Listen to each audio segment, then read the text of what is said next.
Everybody, it's me, your buddy Dave from thedarkstuff.com and the Dark Stuff channel here on YouTube. Thanks a lot for checking out my latest video. It's that time of year again, my friends, so I'm down here in the bunker, little nighttime sesh, to do the top 20 albums of 2023. To qualify for this countdown, you just have to have been released in the calendar year 2023, be a full-length album, not an EP, and not be a live album or greatest hits. And as I do every year, numbers 20 through 11, I'm going to do in a quick video montage, and then I'll join you again, and we will do the top 10. These are the best.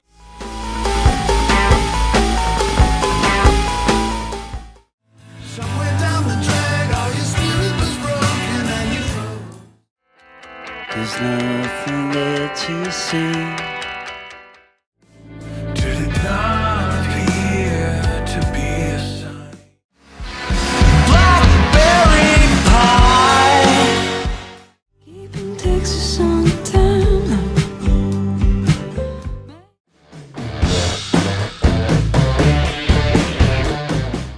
Head up high, here before and after. It's hard to watch.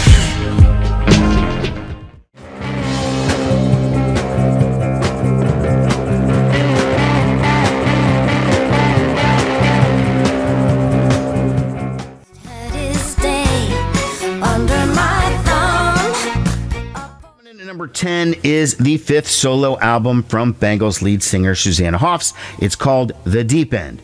And like her previous solo album, Bright Lights from 2021, it is another covers record. But unlike that album and the stuff she does with Matthew Sweet, these covers are not 60s, 70s, 80s classics. Some of them are. I mean, there's a Rolling Stones cover, and she does Black Coffee in Bed, of course, by Squeeze. But most of them are either newer artists or lesser known artists. I mean, this one, she does covers from Denny Lane, rest in peace, Ed Sheeran, Billie Eilish, Phantom Planet, Leslie Gore, and a lot of others, some obscure ones that I hadn't heard of. Maybe you have, I don't know. I did a longer form review of the album in a video called Must Hear New Music, June 2023. I will link to that below. I also want to point out that Susanna Hoffs' debut novel, This Bird Has Flown, was the inspiration for my Rock and Roll Book Club series, and we did do it. That was the premiere episode, and there is a video on that one. You should check that out. So The Deep End was produced by a guy named Peter Asher, classic record guy from back in the 60s. He's best known for doing all of the big James Taylor albums in the early 70s. He also did some Linda Ronstadt records.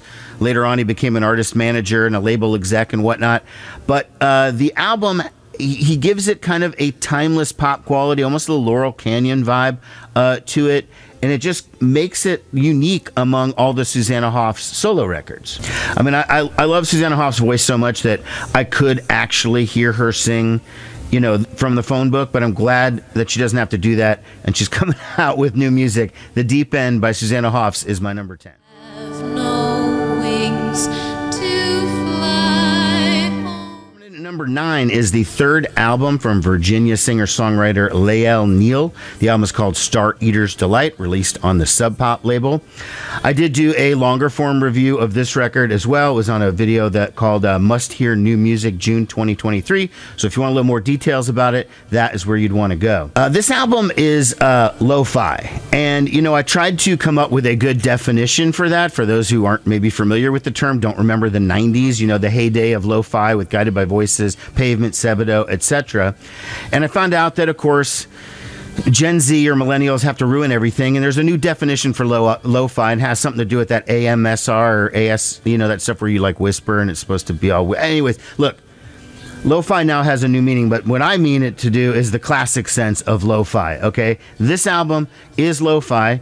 It's mostly arranged with like a Casio keyboard and a drum machine and a little bit of minimalist guitar and drums. It's definitely like minimalist indie folk to some degree. I don't know. I just made up that term maybe. Lael has a very unique singing voice and style, and maybe that's going to be a turnoff to some people. It took me a little while to kind of vibe with it. I played the record maybe 4 or 5 times before I really kind of really, really appreciated it. I think I like it, absolutely like it more now than I did even when I reviewed it last June. And in June, I was like very, very positive about it because I just thought it was so great. This is definitely her like pandemic record or whatever. It has that sort of sad and isolated kind of a feel, and I think it was recorded on her family's like rural Virginia farm after she'd been living in LA for a couple of years. I feel really dumb because I had misfiled her previous album Acquainted with Night under L instead of N, and so when I was putting some other CDs away, I just discovered it. So hey, it's like a brand new Lael Neale album for me. But her Star Eater's Delight album comes in at number 9. I've been working off that juju. Coming in at number 8 is Jenny Lewis's Joy Y'all. It's the 5th solo album from the former lead singer of Rilo Kiley, and at this point, she's been solo for a heck of a lot longer than she was ever in Rilo Kiley, so I don't know that I need to point that out, but Rilo Kiley was pretty awesome. I've had a lot of musical discussions over the years, and in many of them, I have stated that I view Jenny Lewis to be the greatest songwriter of the 21st century. And I know that's pretty bold, okay? And I know Rilo Kiley did technically start in like the late 90s, but I consider her to be a 21st century artist.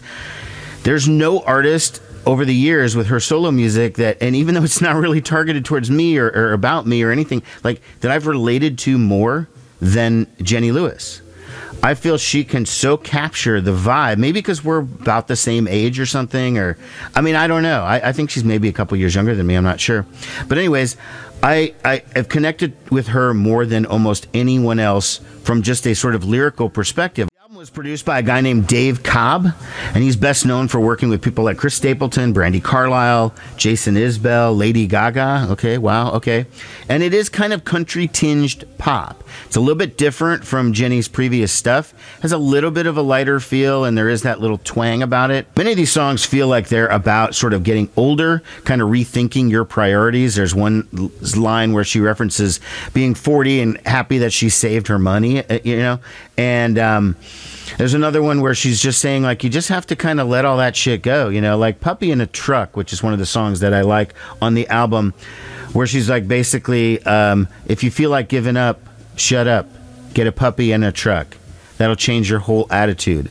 And that's essentially what she's saying. I just changed my whole attitude, you know. I did it. I got a puppy, I got a truck, now I'm in this whole other world, and whatever, it seems to be working for her. I mean, and maybe she's worried about getting older, and you know, we all are, whatever, but she's aging gracefully in my opinion, and this is another in a long line of great Jenny Lewis records.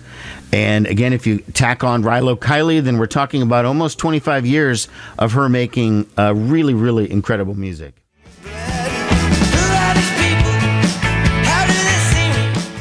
Number 7 album is Emotional Contracts from the band Deer Tick. Okay, after the band's 2011 album Divine Providence, which by the way is amazing, and it's like a whole album of like just this rollicking, drunken, heart on your sleeve, replacement style rock and roll, and I was ready to declare them the new Replacements. I loved them. I loved all the previous stuff up to that point, and that album made me just fall in love with that band. However, I haven't liked any of their subsequent stuff. All the rest of the records that they've done since then, I just found were like boring or kind of generic. So now we're here at Emotional Contracts. It's the band's 8th album. Bandleader John McCauley is coming off a bout of writer's block that he decided to kind of open up the songwriting process to the whole band, and they have a more collaborative vibe, and sometimes that can be the death of bands. I mean, think like Creedence Clearwater Revival, like they all wanted to write songs and they all sucked or whatever, but that's not the case in this case. So a lot of the songs are about growing older, kind of it seems like a general theme in this countdown, entering your middle age, but you're still kind of remaining optimistic. It's not something to feel like bad about, and maybe that's part of the new realization that John McCauley has had in sobriety or whatever, but that seems to be the feel that I get on this record. The album was produced by Dave Fridman, who's best known as a founding member of the band Mercury Rev and the longtime producer for the Flaming Lips. I think he's done all of their albums since 1990. He's also produced Weezer, Low, Mogwai, Phantom Planet, a bunch of other bands. It gives it a bright, really punchy sound, and that doesn't, even though it's well produced, it's not overproduced. It sounds really, really, really good. You know, these guys, they no longer feel like they're on the verge of collapse, you know, like that Divine Providence era where there was a lot of drinking and drugs going on, and I think now there's a lot of sobriety and reflection and whatever. But the songs and the performances, they still feel pretty urgent, you know, and they're just a little bit more refined, you know. Now this is what happens when you get a little older and you finally start settling down. They call it refined. And without a doubt, the song "A Light Can Go Out in the Heart" is one of the best songs of 2023. I mean, that song is just epic. It's this country tinge song with some organ, and it's just beautiful lyrics, and chef's kiss on that one. He said thanks and got lost. Which would he forget? Coming in at number 6 is Several Songs About Fire, the second solo album from A. Savage, or Andrew Savage, who is best known as the lead singer, guitar player of the band Parquet Courts. I've loved Parquet Courts for the last maybe 10, 12 years or so since I first heard them, play them pretty constantly on my show. Didn't even know he had a first solo album. This is his second solo album. I still need to go back and get that one. I did review this one a little bit more in depth on my must-hear new music video from October 2023. I'll link to that, of course. The album is pretty different than Parquet Courts. So if you're expecting just, you know, more Parquet Courts, there's like 2 songs that maybe sort of sound like that. Most of it is kind of slower, kind of almost folky blues. It reminds me a little bit of Bill Callahan. If you're familiar with Bill Callahan, he sometimes releases albums under his own name, sometimes under the name Smog, going back into the 90s. Great stuff. Kind of has a little bit of a vibe like that. The album was produced by John Parrish.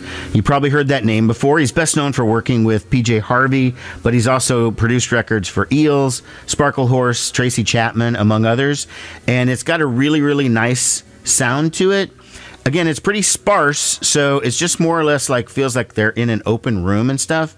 And in addition to Andrew Savage, Kate Laban does some vocals on the record. If you're not familiar with her, she is a Welsh musician and producer. She makes records under her own name, but she also performs with other people, and she's actually the producer of the current Wilco album, Cousin. Just FYI. Coming in at number 6 is Several Songs About Fire from A. Savage, or Andrew Savage.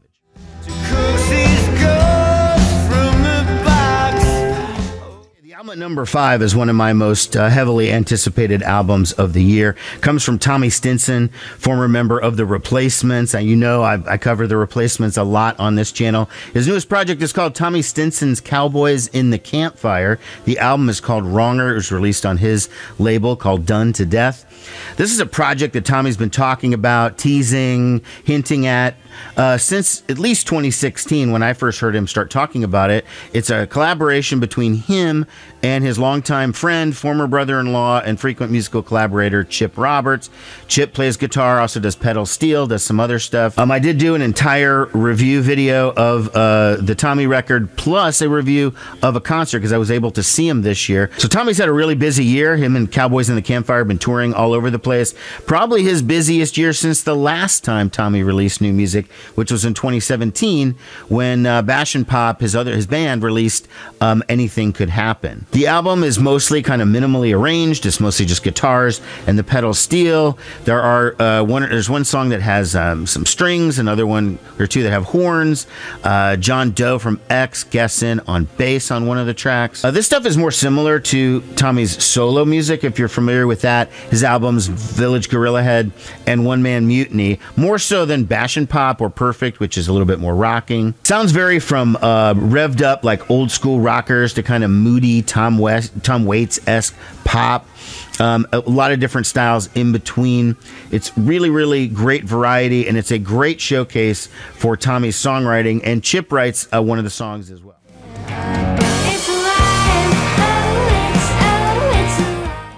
At number 4 is The Window from Chicago indie rockers Ratboys.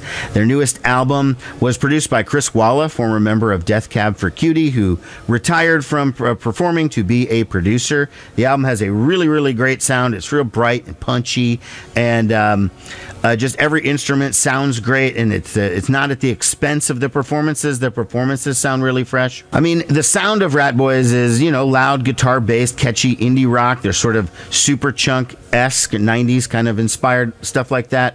But there's also a little bit of a twang in their sound, which makes them different from a lot of the bands that I hear in their sound, right? I saw them at Reverb earlier in the year, one of the best shows of the year for sure. I got a little shout out from the stage from Julia, which is always nice. Not required, of course, but I'll certainly accept it. I have to say that I think it's really cool that Julia plays a flying V. It's one of my favorite sort of guitar styles. I'm not as a guitar player because I don't really play, but you know, it's the guitar of some of my favorite players like Paul Stanley, Bob Mould, Randy Rhoads, Kirk Hammett. You know, they play that too, and Julia Steiner. You know, it was going out of style for a while. I'm glad to see it kind of coming back in different areas. So again, number 4, The Window from Ratboys. There's a trap of which you'll never survive. Number 3 album is from the Mommyheads. It's called Coney Island Kid. It is the band's 15th album. These veteran New York City indie rockers have been going since the late 80s. There was a break there in between, of course. Did a longer form review of this album in my Must Hear New Music October 23 video, so I will refer you to that for more in-depth discussion about the album. The Mommyheads, I have been a fan of since the early 90s. There was one time, I think in 1994, they actually crashed at my apartment when they were on tour back when I lived in Wisconsin. They don't actually remember that, but I definitely do. They have been in my top 25 albums or top 20 albums of the year for going back a number of years. So in 2018, their album Soundtrack to the World's End was on my rest of list, okay? In 2019, their album Future You is my number 22 of the year. In 2020, their album New Kings of Pop was my number 10 album. 2021's Age of Isolation was the number 1 album of 2021. And then last year in 2022, the band's album Genius Killer came in at number 8. So every year they put out an album. Every year it's always on the best of. This one, like I said, hitting number 3. That's pretty great. Their sound is almost like a cross between like middle period XTC and a little bit of Death Cab for Cutie. You know, it's kind of indie. It's kind of proggy. It's kind of intellectual. They can sort of make you think sometimes, but you don't have to think. You can also have fun with it too. The band has just unbelievable consistency and an ability to keep pushing forward with new music, despite the fact that most of their contemporaries have long since given up on creating new and original music. The Mommyheads want to always keep pushing ahead. They do not want to retread musical ground that they've already done in their shows, which are mostly in Europe at this point, but they don't really do a ton of the old stuff. They're mostly just playing the new stuff. They're very, very into living in the moment, not being sort of retro and part of the past. Lyrically, they're always tackling new ideas and new topics and embracing new things, and it's always interesting listening to the Mommyheads album, to a Mommyheads album. I am out of the lyrical discussion business, so I'm not going to try and tell you what I think various songs mean. I tried that in the other video. Anyways, I'm sure the Mommyheads are already hard at work on 2024's album, and when it comes out, I'll review that, and I'm sure it'll be in next year's top 10 as well.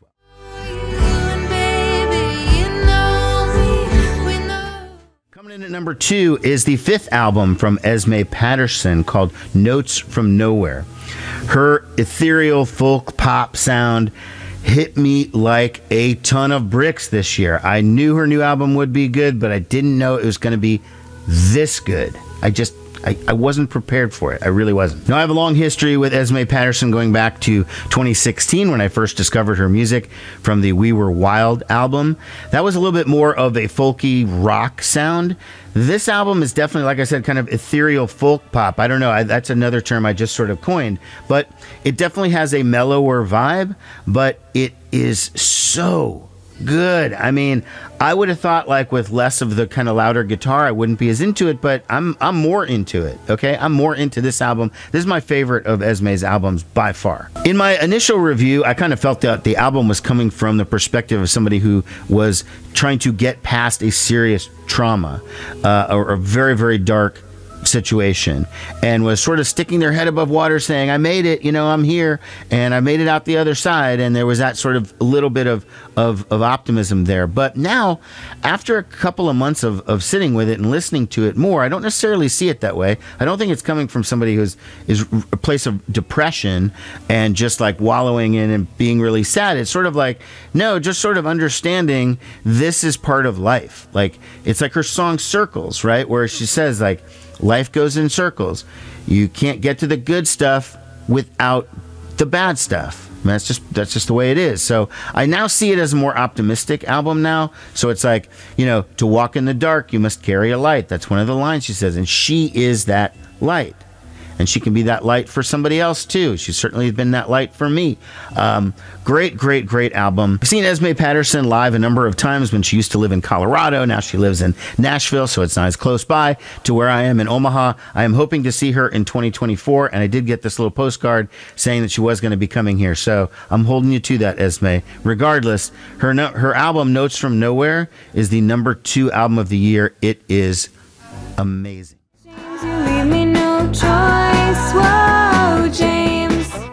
The #1 album is She Steals Candy by Juniper. Some of you probably could have guessed this, but when I first heard this album last January, I flipped the F out. I just loved it so much. I did an entire video just about the record and how excited I was by it. And then 9 months later, I did another video about Juniper, where this time I interviewed Juniper and her dad, Michael Shelley. So let's start off where we are at the beginning. So Juniper is Juniper Shelley and her dad, Michael Shelley. And Juniper was, at the time of making the album, a high school student. She's now in college. And her dad is a longtime DJ, WFMU, and a musician who's made records on his own back in the day. This is the second album under this sort of band name. I've dubbed Michael the musical director. I first caught on to the band because when I started listening to the album, I mean, I liked the first song, but the second song was a cover of the song James by the Bangles. You know how much I love the Bangles, and so automatically that just grabbed my ear, and then I was sucked into the rest of the record. The album is really, they define their sound as bubblegum garage pop, and that is about the most perfect sound description of their sound that you could possibly come up with. I mean, it is perfect. This was my most played album of the year by far. In addition to the covers from the Bangles, there's also covers from the Go-Go's, Kiss, right? And it's a song off Gene Simmons' solo albums that made it extra special. You know, I actually tried tweeting it to Gene Simmons because I figured, you know, he loves when people like him and stuff, so he would get into it. I never really heard anything back from it. I was pretty sure he would say something. There's also 4 songs originally written by Delbert McClinton. Among the originals, Michael Shelley wrote a couple of originals. There's a guy from the Anderson Council wrote one of the songs, and the late Kim Shattuck of the Muffs, one of my favorites of all time, has written 2 songs for Juniper. Just one is on this album, one's on the other one. They're co-writes with Lisa Marr from Cub, and they're both really good. In this case, it's the song Taste the Soup. There are guest appearances on the album from Ira Kaplan of Yo La Tengo, members of the Mekons, the Smithereens, many other guest stars appear on it. The album is just impossible not to sing along to. I mean, I'm hearing it right now, and I'm just like, I'm getting distracted. I'm like going over... You know, the band did release a new single in October. That was right around the time when I did the interview with them. And except for an unused, unreleased Harry Styles cover that they are planning on releasing at some point, once Harry Styles releases it first, the future of the band is in doubt, really. I mean, Juniper was a high school student, so she lived at home. Now she's in college, doesn't live at home. So hopefully, I mean, they are related, so chances are they'll still spend some time together. But I hope this isn't the end for Juniper. But if it is, man, they went out on a strong note. I love this album so much. It was easy for me to say it was a #1. Anyways, thanks a lot for watching this video, for staying all the way till the end. I truly appreciate it. Take care, everyone. So, you have a MySpace page or something?